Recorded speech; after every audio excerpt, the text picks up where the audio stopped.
Kembali di Sapa Indonesia Malam, tim Roy Suryo CS kembali menghadirkan 3 tokoh sebagai ahli dalam perkara tudingan ijazah palsu Joko Widodo di Polda Metro Jaya. 3 ahli yang diajukan yakni mantan Wakapolri Komjen Purnawirawan Ugroseno, tokoh Muhammadiyah Din Syamsuddin, dan budayawan Ahmad Sobari. Menurut Ugroseno, dirinya memberikan keterangan tentang pengalamannya selama 35 tahun sebagai polisi dalam hal pemeriksaan sebuah kasus. Dengan 3 ahli yang dimintai keterangan hari ini, maka total sudah 14 ahli yang diajukan oleh Roy Suryo CS.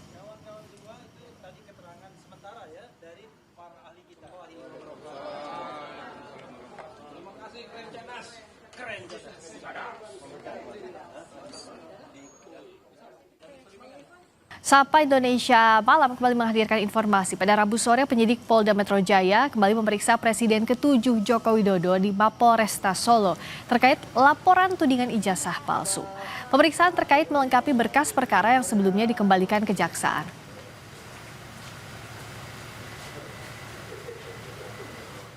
Hal ini dalam rangka pemenuhan berkas perkara sebagaimana petunjuk-petunjuk yang sudah disampaikan oleh Kejaksaan Tinggi DKI yang disampaikan melalui P19 yang kemarin sudah kami terima, dan kami insya Allah sesegera mungkin akan mengirimkan kembali berkas perkara tersebut sebagaimana petunjuk-petunjuk yang disampaikan oleh pihak jaksa penuntut umum. Dalam pemeriksaan kemarin, Jokowi mendapat sekitar 10 pertanyaan. Menurut kuasa hukum, Jokowi juga menjelaskan proses perkuliahannya di Universitas Gadjah Mada. Hal ini untuk melengkapi berkas sebelum dilimpahkan ke kejaksaan. Ada pemeriksaan tambahan, tapi untuk keterangan dan penjelasan biar penasihat hukum yang nanti menjelaskan secara rinci. Ya. Oke, makasih. Jadi dari 10 pertanyaan tersebut tentunya banyak sub pertanyaan juga. Yang tadi Pak Jokowi juga menjelaskan, dan prosesnya kebanyakan itu mengenai proses perkuliahan Pak Jokowi ketika di UGM dulu.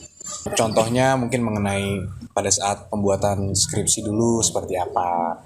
Dan dari Pak Jokowi menjelaskan juga alurnya seperti apa.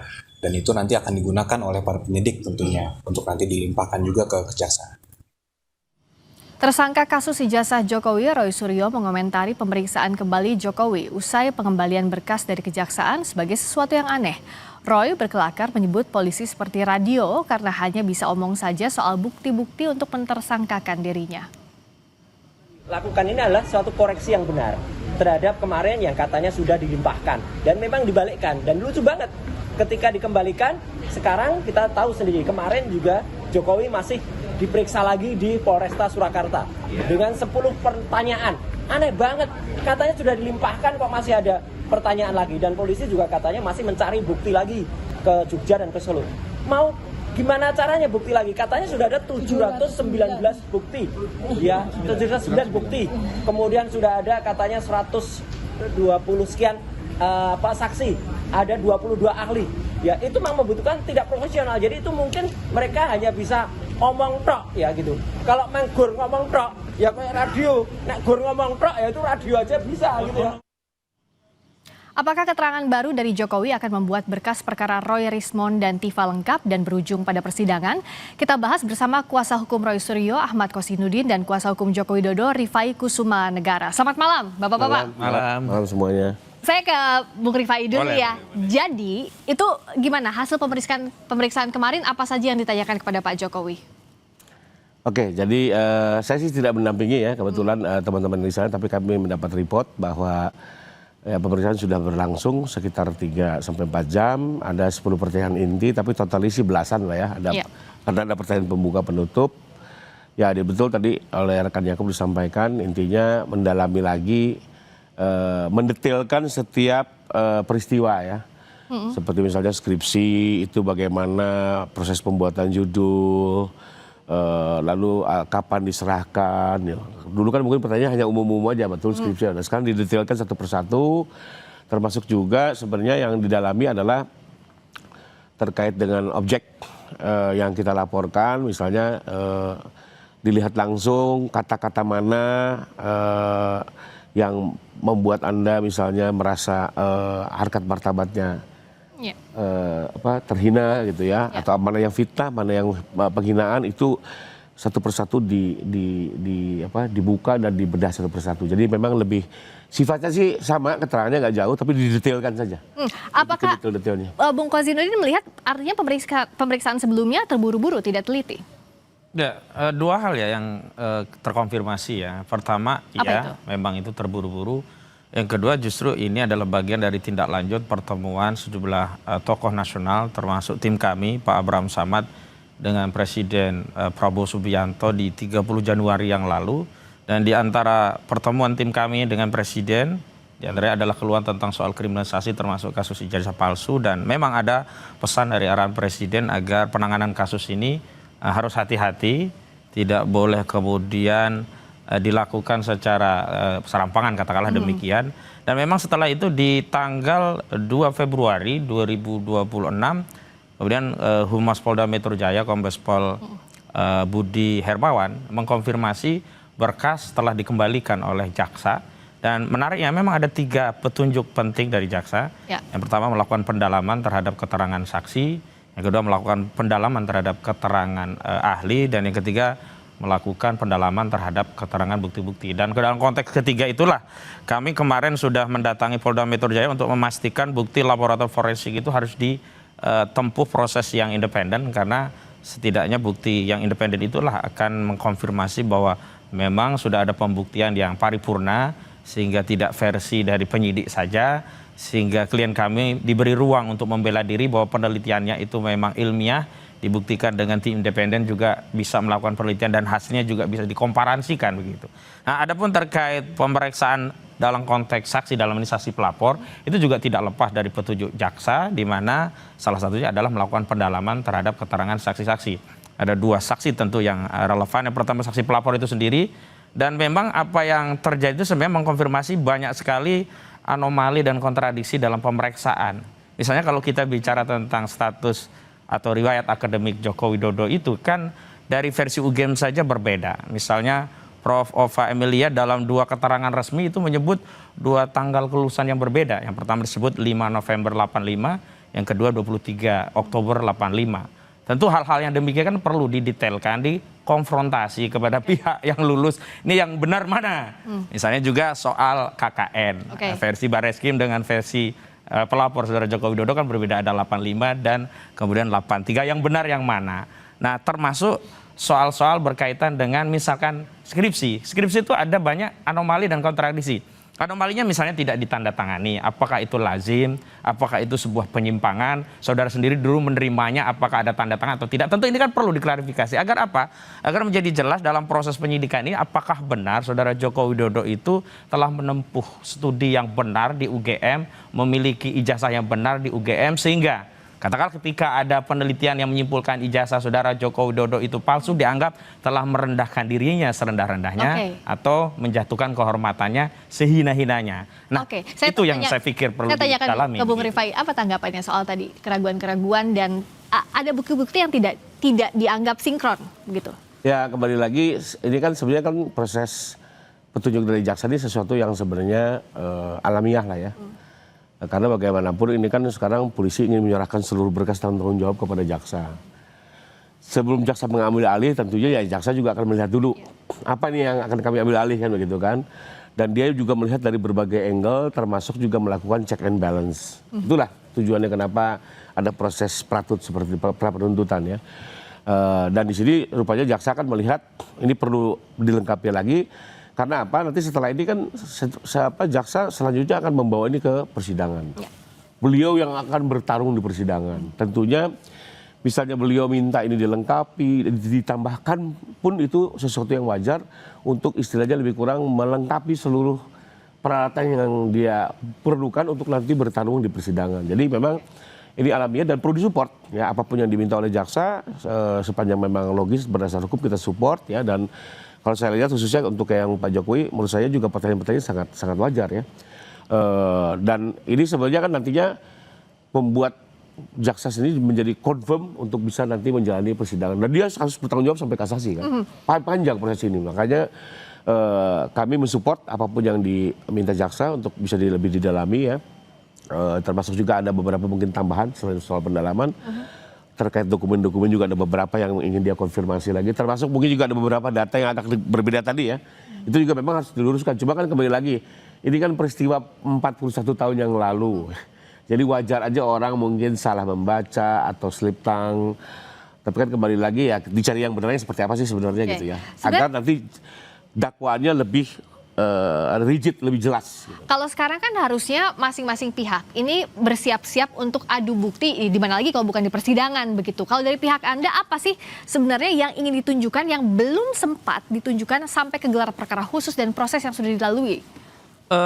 Saya mau luruskan bahwa proses untuk adu bukti itu tidak harus menunggu nanti di persidangan. Justru di tahap penyidikan inilah para pihak itu diberi kesempatan yang seimbang, equal, agar apa? Kalaulah ya perkara ini memang tidak layak, ya tidak perlu dipaksakan. Di mana belum equal pada saat penyidikan? Ya, misalnya harus ada saksi-saksi yang relevan, yang diterima, diakomodir. Termasuk juga tentang tes laboratorium forensik independen gitu. Terlepas memang tidak diatur KUHP, tapi faktanya ada presiden penyidik bisa mengambil kebijakan tanpa mengikuti KUHP juga terjadi, misalnya saat memberikan akses kepada dokumen bukti ijazah saat gelar perkara khusus, itu kan tidak diatur di KUHP. Bahkan dibuka segelnya, itu kan sebenarnya bertentangan dengan KUHP. Tetapi kebijakan penyidik demi equalnya ternyata dilakukan. Saya pikir tahapan itu bisa naik. Tapi yang menarik lagi, sebenarnya baliknya berkas ini kan mengkonfirmasi memang yang kami sebut kritik terhadap SOP Solo. Jadi proses penyidikan tidak tunduk pada prosedur KUHP, baik yang lama maupun yang baru ya, Undang-Undang Nomor 20 Tahun 2025 yang berlaku 3 Maksudnya Januari. SOP Solo gimana? Maksudnya ya prosedur beracaranya mengikuti arahan Joko Widodo. Misalnya begini, kan pasca gelar perkara khusus itu kan jelas. Kesimpulannya penyidikan firm, tidak dihentikan karena mereka percaya diri. Agenda lanjutannya adalah sesuai dengan permintaan tersangka melakukan pemeriksaan kepada sejumlah saksi yang meringankan dan ahli dari tersangka. Sudah. Tapi tiba-tiba ada peristiwa 2 orang yang berdamai ke Solo dapat hadiah SP3 itu. Tiba-tiba berkas dilimpahkan. Harusnya dilengkapi dulu. Itu kan menunjukkan bahwa memang ada semacam tekanan psikologi seolah-olah kalau yang lainnya tidak mengambil restoratif justice maka kalian akan disidang, kalian akan masuk penjara. Nih loh, berkas sudah dilimpahkan. Padahal harusnya saat itu prosedurnya yang harus dilakukan oleh penyidik Polda Metro Jaya bukan melimpahkan karena memang belum lengkap. Karena Polda sendiri menyatakan harusnya melengkapi saksi Saya dan mau konfirm dulu soal SOP Solo tadi yang diragukan oleh Bung Kosinudin. Ya ini kan kembali lagi pendapat ya. Karena kalau dihubungkan dengan P19 saya tidak melihat ada penilaian jaksa bahwa penyidik melakukan pelanggaran prosedur, tapi lebih kepada pendalaman fakta-fakta material. Tapi mengikuti arahan Pak Jokowi enggak? Itu sama sekali nggak menjadi bahasanya kejaksaan. Itu nggak mungkin jadi bahasan, tapi menurut Anda apakah yang saat ini sudah berlangsung itu menurut arahannya Pak Jokowi? Enggak lah, nggak mungkin. Jadi pertama gini, mana kita juga tidak pernah menyangka kok Bang Egy sama siapa satu lagi Bang Damai akan datang gitu ya, lalu akan berdamai. Nggak pernah nyangka, bahkan kalau nggak salah seminggu sebelumnya kan Pak Jokowi jelas menyatakan maaf dimaafkan, hukum jalan terus. Tahu-tahu ada peristiwa seperti itu, kami juga mendadak, kami nggak tahu. Tahu ada kunjungan seperti itu, besoknya kami ditelepon, didiskusikan apakah ini bisa ditempuh secara RJ. Saya dari awal berpandangan memang ini bisa ya, diselesaikan dengan RJ, sehingga ya udah silakan diproses. Nah, proses RJ juga berjalan sesuai ketentuan ya. Menurut saya dari konflik ini sudah dibahas lah di minggu-minggu sebelumnya dan ini sudah berjalan. Nah, persoalan soal kenapa berkas dikirim sebelum saksi dan ahli didengar, itu juga pernah saya pertanyakan pada penyidik. Ya. Karena saya juga sekali lagi nggak mau perkara ini berjalan secara serampangan lah. Nah, tapi waktu itu penjelasan dari penyidik adalah lebih kurang kami sudah, jadi teman-teman dari terlapor katanya sudah mengajukan nama. Tapi misalnya A dan B. Tahu-tahu ditunggu-tunggu yang muncul C. Sementara C ini kan belum dipersiapkan lagi nih. Nama dan identitas segala macamnya. Jadi akhirnya itu terkatung-katung. Nah, memang waktu itu kami sempat komplain. Hak untuk menyatakan ingin mengajukan saksi dan ahli itu kan biasanya ditanyakan pada saat BAP tersangka. Itu di bulan November. Ini kok udah sampai bulan Februari gitu ya.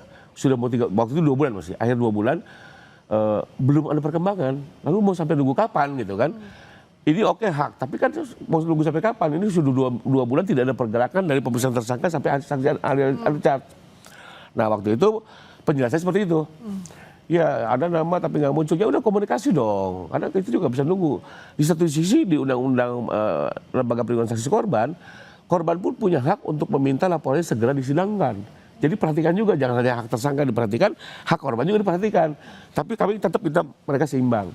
Nah, entah gimana, atau berkas dikirim ya. Sekalipun juga sebenarnya bukan itu harapan kami tadinya ya. Dipercepat pemeriksaan, atau kalau memang confirm teman-teman nggak mau mengajukan saksi dan ahli, toh masih ada kesempatan di persidangan. Tapi singkat cerita akhirnya berkas dikirim, lalu juga saksi dan ahli sudah diperiksa, ya kami setuju lah, artinya dilakukan pelayanan secara seimbang. Nah, sekalipun saya agak beda pandangan yang terkait bahwa saksi dan ahli ini setelah diterima oleh penyidik lalu untuk dibahas terkait kelanjutan perkara, ya karena begini. Di pasal 311 ayat 2 KUHP lama, sekarang di 434 ayat 2, itu dinyatakan bahwa seseorang pelaku tindak pidana fitnah, dia bisa membuktikan kebenaran tuduhannya, termasuk juga dia bisa membuktikan bahwa tindakannya itu dilakukan untuk pembelaan diri maupun kepentingan umum, tapi ini semua harus dilakukan di persidangan. Karena yang bisa menafsirkan adalah hakim. Nah, kemarin mungkin saksi dan ahli sudah diajukan nih, paling tidak untuk membuktikan misalnya kebenaran tuduhan, bahwa untuk kepentingan umum kan gitu. Nah, menurut hukum acara, bahkan KUHP itu sendiri, ya, hukum materialnya, ini semua hanya bisa dinilai ditafsirkan oleh hakim. Tapi jadi, sudah terjadi. Tidak bisa menilai saksi dan ahli lalu mengambil sikap ya. Yang bilang apa hukumnya sendiri. Dan ini merupakan ketentuan khusus dari delik fitnah maupun penghinaan.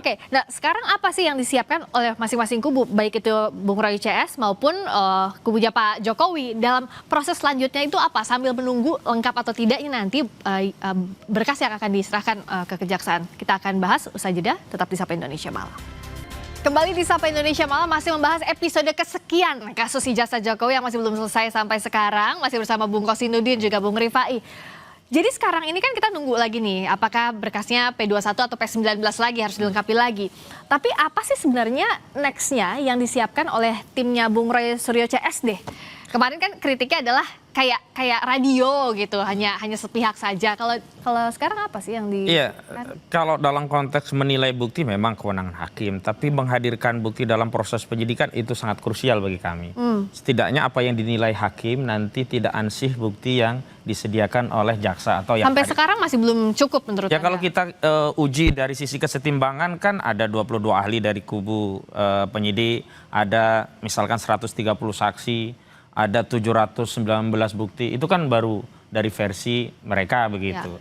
Walaupun tidak vis-a-vis kemudian disamakan gitu, setidaknya kami memberikan bukti-bukti baik keterangan ahli, saksi atau bukti yang lain yang setidaknya dari sisi kualitas itu bisa mendelegitimasi pembuktian dari pihak pelapor gitu. Karena kalau kita kembalikan ke soal ijazah itu kan sebenarnya hal yang paling krusial itu apakah ijazah tersebut sah atau tidak, asli atau tidak. Makanya ada banyak bukti yang sebenarnya saya sempat kritik itu kayak kebanyakan penyedap rasa karena tidak terlalu relevan begitu. Misalkan panggilan Jokowi itu Jack dulu, apa kaitannya dengan pembuktian sah atau tidaknya begitu. Tapi ya lagi-lagi karena ini kalau saya lihat memang akhirnya bukan lagi hanya memberikan bukti agar dinilai oleh hakim, tapi bertarung narasi untuk meyakinkan publik tentang apakah ijazah ini bermasalah atau tidak. Dan itu juga yang dilakukan oleh kubu Jokowi. Sehingga mereka misalnya hari ini kan tidak hanya Bang Rifai yang bertarung, ada relawan ini, relawan itu. Tapi di kami tidak sama sekali karena yang bertindak untuk dana atas sama tim kami hanyalah orang-orang yang ada relevansinya dengan perkara yang ini kuasa hukum. Entah dari kuasa hukum grupnya Refli Harun atau grup kami begitu. Dua-duanya sama. Tapi kalau kubu Jokowi kan dia ada Andi Aswan, ya relawan-relawan, ada relawan Jokowi, Jokowi Mania, Bara JP, macam-macam begitu. Lalu kami menyimpulkan, ya satu sisi memang kami ingin meyakinkan hakim, termasuk sisi yang lainnya adalah jaksa, termasuk publik. Kenapa demikian? Karena hari ini kita tidak hanya fokus pada penilaian hakim saat nanti diadili.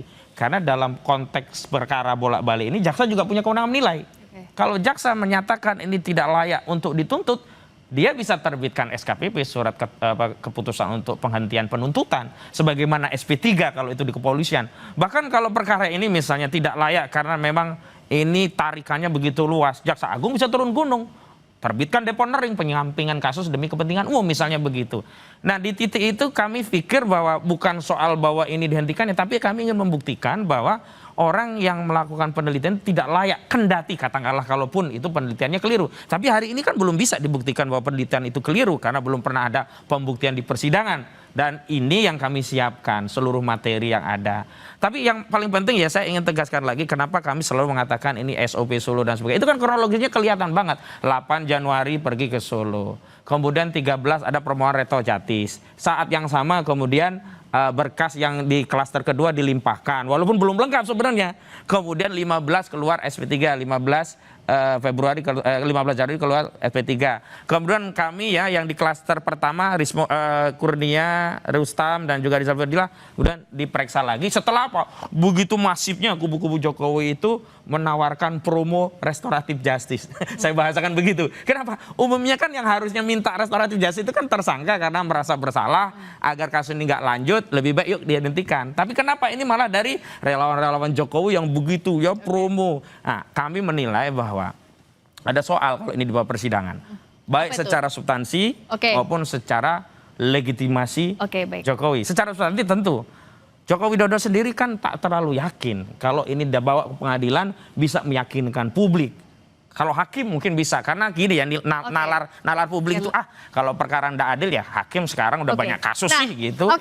Silakan tanggapi tadi soal SOP Solo dan juga dianggapnya obral promo restoratif justice. Klarifikasi. Kalau yang SOP Solo udah dijelasin tadi ya bahwa dalam pandangan kami itu semua tetap ya ke bawah tidak ada itu SOP. Dan itu prosedural, memang prosedural RJ seperti itu dan di catatan P19 juga nggak menjadi persoalan. Tidak keberatan juga dengan adanya 2 RJ ya dari pihak kejaksaan.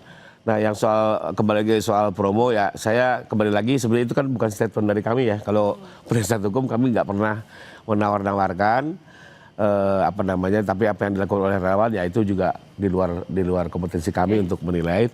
Tapi kalau dari kami sih clear yang kami dapatkan dari Pak Jokowi adalah kembali lagi seminggu sebelum terjadinya perdamaian di Solo, kami malah dapat konfirmasi lebih kurang dimaafkan selesaikan secara hukum. Sehingga kami juga waktu itu tidak melihat ada peluang-peluang RJ. Termasuk waktu diinformasikan tentang RJ, kami juga sedikit mendebate gitu ya. Karena permintaan Pak Jokowi kan awalnya adalah dibuat ALP ini tidak lain tujuannya agar persoalan ijazah clear and clear dikuatkan oleh putusan pengadilan yang berkekuatan hukum tetap ya. Kedua, nama baik beliau dipulihkan. Kenapa perlu ada putusan pengadilan? Karena ini jangan sampai 2 tahun hilang isu, tahun ketiga atau 3 tahun lagi muncul lagi dengan pemain baru. Nah, nggak selesai berita-berita ini. Nah, lalu pada saat masuk RJ kita tanya, ini maksudnya arahnya seperti apa? Karena kalau bisa RJ semua, tujuan utama kan tidak tercapai. Beliau bilang enggak, ini kan masalah kemanusiaan, masalah karena beliau sakit dan segala macamnya. Selanjutnya silakan jalan. Jadi tidak ada promo itu ya? Nah, makanya saya juga agak aneh gitu ya, atau ada promo-promo gitu ya, tapi bukan promo lah mungkin hanya tawaran. Saya melihatnya selalu pandangan positif lah sisi kemanusiaan. Karena begini, perdamaian juga sebenarnya juga keberhasilan atau titik tertinggi sebuah penyelesaian hukum. Ya, tapi terlepas dari soal mencari tujuan agar nama baik dipulihkan. Jadi kembali lagi kalau kami sih sampai hari ini juga nggak ada lagi arahan untuk membuka peluang, tapi kembali lagi saya juga nggak bisa nutup. Tahu-tahu misalnya nih lagi Ramadan, tahu-tahu ada lagi tambah 3, kami kan sebagai lawyer nggak mungkin nolak. Tapi kalau klaster Anda tidak ada ya, tidak akan tertarik untuk RJ itu ya? Ya, singkat. Tidak ada, tapi kembali kalau apa yang disampaikan Joko Widodo kan terkenal dengan the man of contradictive gitu loh. Nah, saya mengutip pernyataan Saiful Huda ya dari ex-relawan Jokowi ya dari Harimau Jokowi, dia menyatakan ya terbiasa memanipulatif. Nah, terbukti tidak ada kata maaf iya tapi proses hukum jalan terus, buktinya juga enggak terjadi restoratif justice, SP3 selesai. Artinya memang hari ini kita tidak bisa melihat ini ansih dalam konteks apa yang dibicarakan, tetapi apa yang dilakukan. Dan yang paling penting saya pikir kalau kita bicara SOP Solo ya, pemeriksaan Joko Widodo di Solo itu juga bagian dari itu. Kenapa? Semestinya kalau dia siap ya ke 7.000 kecamatan, 518 kota atau kabupaten, bahkan setidaknya 38 provinsi untuk PSI. Kenapa dia tidak bisa datang ke Polda Metro Jaya? Tapi pihak Anda bersikukuh bahwa tidak ada itu ya, semua based on prosedur yang semestinya. Termasuk yang dari pemeriksaan di Solo, jadi saya perlu sampaikan, kemarin pun yang diperiksa bukan hanya Pak Jokowi, tapi ada puluhan saksi. Karena memang ini mayoritas saksi orang Jogja dan Solo, sehingga polisi untuk membantu pelayanan memusatkan pemeriksaan di Solo. Mari kita akan lihat episode selanjutnya. Proses pembuktian masih panjang nampaknya. Terima kasih banyak Bung Kosinudin, terima kasih juga Bung Rifai sudah hadir di Sapa Indonesia Malam.